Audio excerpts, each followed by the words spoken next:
Hello everybody and welcome back to Kerbal Space Program, where we just got back from a kind of ludicrously successful flyby of the moon. That went very well. We made a lot of money, we got a lot of science. I'm very happy with it. Now, we haven't upgraded our administration building. I'm not going to yet. We're still in a little bit of a cash crunch, although we're not going to be for too much longer. Let's hop into mission control, though, and take a look at what contracts we currently have. We need to orbit the moon. Sure. Science data from space around Kerbin. Okay. Moonstone back with you. Yeah, that's going to be a little while. And test the Pug liquid fuel engine orbiting Kerbin. Now that is pretty high up. Interesting. Let's hop into the VAB and take a look at the Pug. Let's see here. In the engines, the Pug is this guy. Okay. So this is the Pug. Sure. It's got built-in fuel and oxidizer. Can it be fed? I don't actually know. Okay, so let's take a quick peek here. We'll plop a T400 on top of it. Yes, it can be fed. Okay, so we could use this as like our booster for our communications satellite that we're planning on putting up for the science data from space around Kerbin contract. So with that in mind, I'm going to actually get rid of this because I don't want that to be the root part. Yeah, you can reroute, but that sounds like work. I'm going to put in a Probodobodyne Octo here. Now this is, let's see here, remote pilot assist available, blah, blah, blah. Yeah, this transmitter can't transmit science. We know we'd need an alternate transmitter. And this is not going to be a particularly good communication satellite, right? We already know that. It does have a built-in reaction wheel. That's okay. I might want to have a better one, but this built-in might be good enough. Okay. So we'll have that, and then we'll have, say, our high-gain antenna, perhaps. The HG20. This must be a Restock Plus part here. So that has a range of 20.0. And actually, yeah, that seems okay. How big is that? I'd want to attach that in like that. There we go. That's definitely going to be off-center. I hope that's a physics-less part. Yeah, that should be okay. We'll definitely have to have that in a fairing. Good thing we have those now. So we'll go ahead and put in something along the lines of a T400 for the fuel tank here. I want to have enough fuel to be able to deorbit this thing if we end up actually replacing it, which we probably will. So we'll have that there, and just for the sake of the contract, we'll use the Pug. I would normally use the Terrier, although I need to check the vacuum thrust. 60 kilonewtons versus 25 kilonewtons. Okay, yeah, I would normally use the Terrier here. Yeah. But in this case, we'll go ahead and put the Pug in for the contract. Now, we'll have to activate that when we're really high up. So this is going to have to be kind of its own stage. So what we're going to do here then is we're going to put in a decoupler here. Not an engine plate. We're going to put in a decoupler. That should be under coupling. Yes, we are under coupling. We're going to put in a TD12 here. There we go. And then we're going to put in a fairing payload here. So a 1.25 meter fairing should be fine.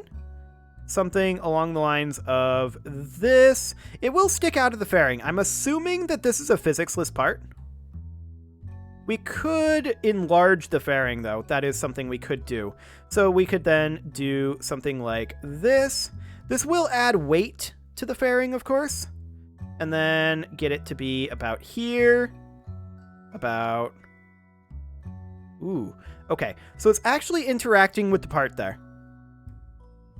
So technically, we're going to need a larger fairing. Oof. 1.875. So we'd have it be something along the lines of this, then. It would actually have to be a little bit bigger. The mass of this is going to be insane. Something along the lines of that. Certainly not ideal. Now, we're going to need a couple more things on this, for sure. We are going to need a solar panel, or two. I'm going to go with two. And we're going to put solar panels, one on each side here. just in the hopes that we don't get stuck. Okay, solar panels on there. We're also going to put a thermometer on here just for the purpose of being able to transmit science. So we'll just slap that on over here. We only need a single one. Okay. There we go. Excellent. And then we're going to put a second stage on this. So I'm going to actually have that be like a T800. This is kind of insane. And yes, it's going to be a little bumpy there. And yes, I'm a little upset about that. But aerodynamically, it won't matter. And we're going to have this be a Terrier. Now, the goal for this is to get this up to the correct altitude to be able to stage the Pug. That's why I'm putting so much fuel into this. And we could probably cut the fuel on this, actually. In fact, we could just cut this down to, you know, like half fuel, like that. Rather than putting in a T200. It's an option, and we'll have to evaluate whether I want to do that later on or not. But this is going to be our second stage here, so we'll just put in a TD12 decoupler. And then we will put in a couple of T800s for our primary booster. We'll go ahead and lift this on up. And we will, of course, have this be a swivel. Now, this isn't going to have anywhere near the thrust to weight, so we are obviously going to put a couple of strap-on SRBs to lift this. And we'll just place them here, like so. We will need to strut those in, something along the lines of that. That is not exactly straight. Okay, something along the lines of that. I guess that'll do. So we'll need to do our staging here, and we will, of course, do that to make sure that this is all in the same stage. That's plenty of thrust, so I think we'll be okay on that front. And then over here, we've got the decouplers, yep, and then we detach that stage. We'll go ahead and move these together so that our second stage fires. And the fairing, I like to manually deploy the fairing, and then we'll combine those stages. Perfect. Now, as far as names go, well, France and Poland were both thorns in our sides for a long time, so we will go ahead and call this the France ComSat Mark 1. There will be upgrades to this, absolutely. This is not a fantastic satellite, but it'll do the job, I think. I think it'll do the job. Let's go ahead and save that and head out to the pad with it. I want to check to see what is available for the auto guidance. I'm not actually sure with this particular model. Well, what do we got here? Whole lot of nothing. Okay. Well, that's fine. We, of course, need to decide if we want to put this into a polar orbit or not. I often like to put my communication satellites in polar orbits. I mean, we have a lot of DV here. We may as well. Polar orbits require a little bit more to get into, but I think it's okay. So, in terms of directionality, we'd be going like... I forget which direction polar would be. Now, technically, the KSC is probably not the launch site that we'd want to use for this, but whatever. We've got so much delta V. Our thrust to weight should be absolutely fine, to the point where we may want to consider bringing some of these back, but I'm not going to be too upset if this initial flight fails. This is not simulated. Let's see how this goes. This is a lot of thrust to weight. There's no doubt about that. Let's immediately begin our turn here. I do want to switch to orbital velocity. Okay. And you can see here we're pushing for a polar orbit by going north instead of east. Excellent. So for right now, we're just pushing our way up with these kind of overpowered SRBs. Ooh, okay. Losing attitude. That's always great. A great sign. That is noted for future models here. We'll just reposition over here. Ditch those SRBs, and we're tumbling. Yeah, I'm not surprised. This is a very top-heavy, right? This is very, very top-heavy. So this isn't going to make it, and I should have checked the the mast position. That's obviously my fault. So just to save time here, what I'm going to do is I'm going to revert this back to vehicle assembly. However, this is only a time save. That was not a true revert. So I'm going to go ahead and pop open the cheat menu here. And we are going to deduct the funding for this. I'm going to call it 12K just because it only goes in increments of 1,000. So we're going to do 1, 2, 3, 4, 5, 6, 7, 8, 9, 10, 11, 12. Time save. Perfect. Now, of course, we knew that this was going to be very heavy up here. That was obvious. Another thing that I'm thinking about doing here, actually, I think that this fairing is dumb. I truly do believe that this fairing is dumb. We're going to detach this, we're going to remove the fairing, and I'm going to attach this guy over here instead. I feel like that's much smarter. Okay, so we're going to go ahead and put in a nice and small fairing. 1.25. Excellent. We're going to just bring it up about like this and like that. So much smaller. Thrust to weight is looking better. That will also, of course, help our center of mass. And I am going to check the aerodynamic overlay here. Apparently it's not appearing because we don't have any aerodynamics. That's not super shocking. If we put in a pair of tail fins here, what would that do to the aerodynamics? Okay. They're basically locked to the tail fin. Exciting. So the tail fin would have to go, like, up here.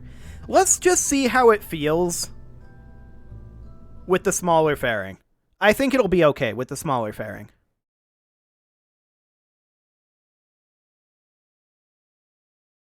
That thing was just so top-heavy. It was a dumb idea, and I don't know why I did it. Okay. Let's try this again, shall we? And off we go.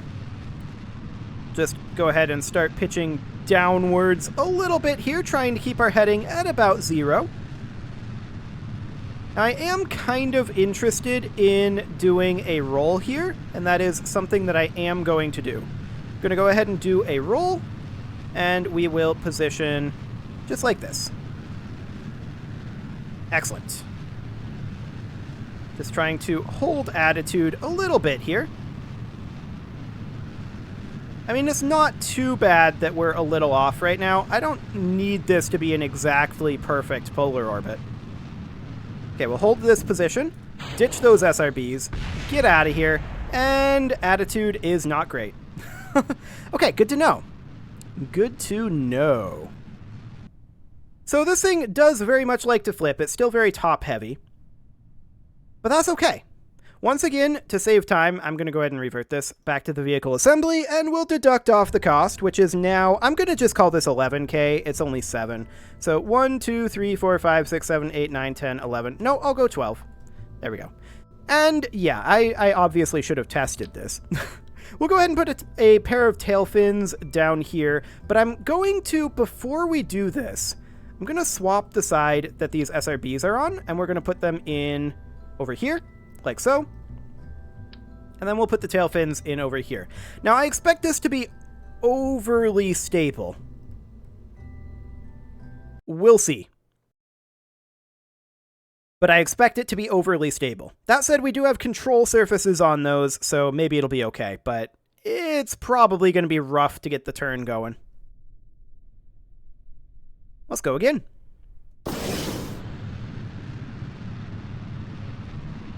Okay. Better in terms of the sides. I like it. And this is feeling reasonable, actually. Now, of course, we don't have a KER on this. We don't necessarily need one. That's a cost savings measure. We'll see what it's like as soon as the SRBs detach. Could get interesting, to be sure. And if I recall correctly... no, maybe I don't recall correctly. Never mind. Ignore me. Which is something you probably should be doing anyway. Okay.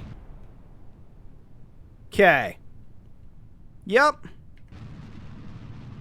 This is excessively maneuverable. Okay. We're going to work on trying to bring it back here. It's only maneuverable in kind of the one direction. That's okay. We're still fine, by the way. This is still fine. This definitely requires some alteration. There's no doubt about that. It's fine as long as the SRBs are attached. Once the SRBs are detached, it is substantially less fine. Now, we're not moving tremendously quickly right now because of that tumble. So we're going to want to park probably somewhere around here or so and just work on getting ourselves some velocity. How's our apoapsis looking? Probably awful. Yeah, absolutely awful. In fact, I kind of want to be going more up right now. This is a terrible ascent profile, and it's mostly because we knew that we were going to have some awkward maneuverability. Yeah, it's definitely on the awkward side. There's no doubt about that. And we're going to be ditching this stage. And off we go with an inefficient second stage. That's fine. Our apoapsis is currently about 53 kilometers, and we want this to get up to... what do we have to be at? We have to be at 290 to 300,000. Okay, that's fine. We're just going to continue pushing this up for now.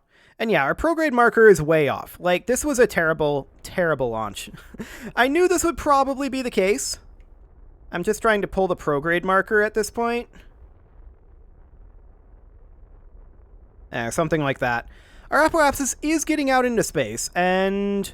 is this going up or down right now? It's just kind of holding steady. Okay, it's going up. So we're actually fine here, and we're high enough now that we can ditch our fairing, and so we shall. Boom. Get out of here, fairing. Nobody likes you. We're just trying to pull the node over currently. Excellent. And I think this is fine. I'm just going to keep holding out here. Like, this was a really bad ascent profile, right? But this thing is also massively overbuilt because I knew that this would not go super great. Our unmanned technology is not in the highest levels of caliber right now. But that's okay. This was, in fact, our first unmanned flight. We expect things to go kind of wrong.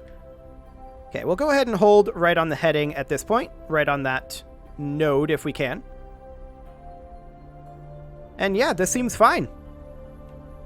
So, I'm just going to stop burning right now, and we will go ahead and do a burn something along the lines of this, just to push out our periapsis. There we go. 109, 107, close enough. Burn time of 54 seconds here. Yeah, we definitely have some issues with our built-in reaction wheel. It's a bit on the low side, but that's fine. It'll be completely okay once we deal with this. And we definitely need to tune that ascent profile. There's no doubt about that one. We should go to either 3 or 4 of those fins, and probably move their position as well. At any rate, we know that we need to burn this at T minus 27 seconds, so we will go ahead and warp up towards there. Excellent. I mean, we made it to orbit, but only because this thing was massively overbuilt. We'll go ahead and burn here. And we'll get ourselves into orbit, and of course we're going to want to push our apoapsis up to that 290 to 300,000. But we have plenty of DV to make all this happen. So this is absolutely happening.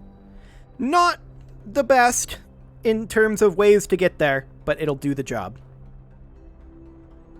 We should probably remember to extend the antenna. And to complete one of our contracts, we should go ahead and grab the thermometer here, log the temperature, and transmit the data. We don't get science from it. SAS turned off. Did we lose electric charge? Actually, yeah, we did. We did lose electric charge there. I'm a little surprised by this, but okay. We'll just try to make our way back. Does this thing not have gimbaling? Yeah, it does have gimbaling. It doesn't have an alternator, though. That's what it doesn't have. But we're not in any significant danger here. So the placement of these photovoltaic panels is something we need to keep in mind for sure when choosing our attitude. And we will just go ahead and finish off this burn in a slightly less efficient manner. There we go. And I'm going to see about adjusting our rotation here. Actually, this is probably good enough, right? Yeah, this is good enough. Okay, so you can see here, the SAS is having a very hard time compensating. There are two reasons for this. We need to get better positioning on the photovoltaic panels, perhaps moving them up here or something along the lines of that, or just getting more of them. We also need a better SAS. For now, though, we're going to just let that be, and at the periapsis, we are going to go ahead and push this out to be somewhere around, that is way higher than it needs to be, somewhere around 300. So about right. That's pretty close, but I want it to be about right there. Technically, just below is ideal, but we'll have it be there. That'll do. Okay, so we'll get in position for that burn. We don't want to have to... We don't want to have to try to change our positioning for that. Because we're going to be on the dark side of Kerbin here, and we're not going to have any solar power. Additional batteries is probably something that we want on this. So that is something that we will add to the next version. Excellent. So this is going to be an 8-second burn, so we want to burn this at T-minus 4 seconds. We'll allow our electric charge to fill up here. There we go. And in theory, we should be okay to dip behind Kerbin here. And I should definitely be warping faster than this. 5 minutes, 4, 3, 2, 1. And not quite then to come out of the time warp. We'll bring this to T-minus 4 seconds, and then we will get our burn going. So here in just a little while, you can see that our electric charge is dropping right now. That's okay. 5 and 4. There we go. We'll just get this burn. Our apoapsis is now pretty close to where we want it to be. Just fine-tuning it a bit here.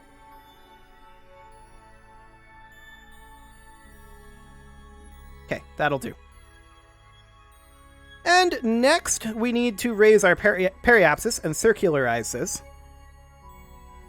So something along the lines of... that should be pretty good there. Technically, that's a little on the high side, but that's okay. That is okay. So at this point, we will now, of course, go into low power mode. So we want to go into hibernation. And we will time warp until we come out of the dark side here.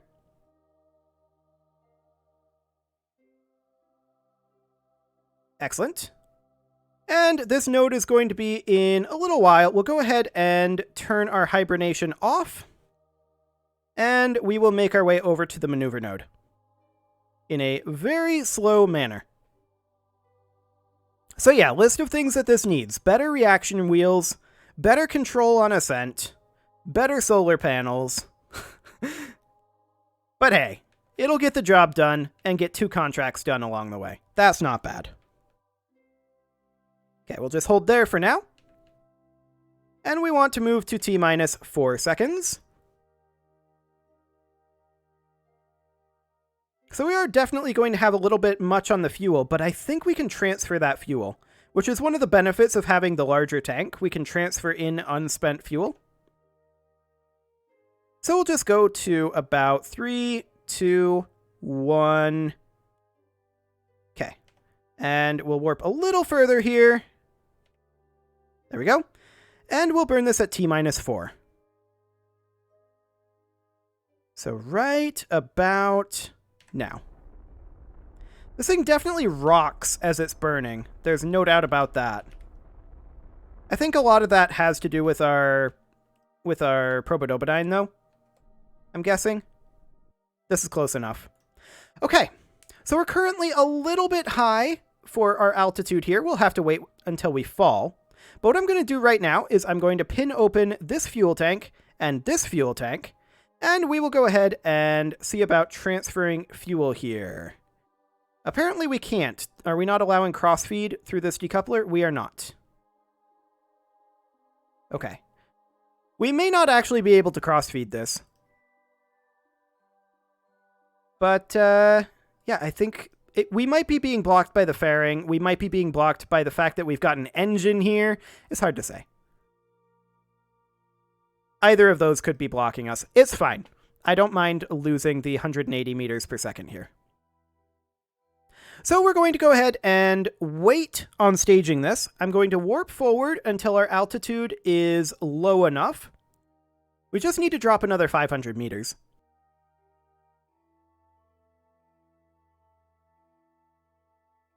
And I want to stop this if we can, but it doesn't matter. It's fine. We're not dropping very quickly, of course. We'll go ahead and time warp a little bit faster here. There we go. So now we should be eligible for this. Perfect. Yes, we gave up a little bit of DV here. No, I don't exactly care. This is saying 351 meters per second? Okay. That's interesting.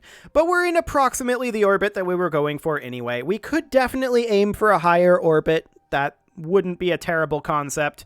But for right now, this'll do as our very first communication satellite. Fantastic. And of course, that also completed 2 contracts for us. Not the best launch, but a successful mission nonetheless. You can leave your offerings to the engagement gods in the form of likes, comments, subscribes, and bell ringings, and I will see you all next time.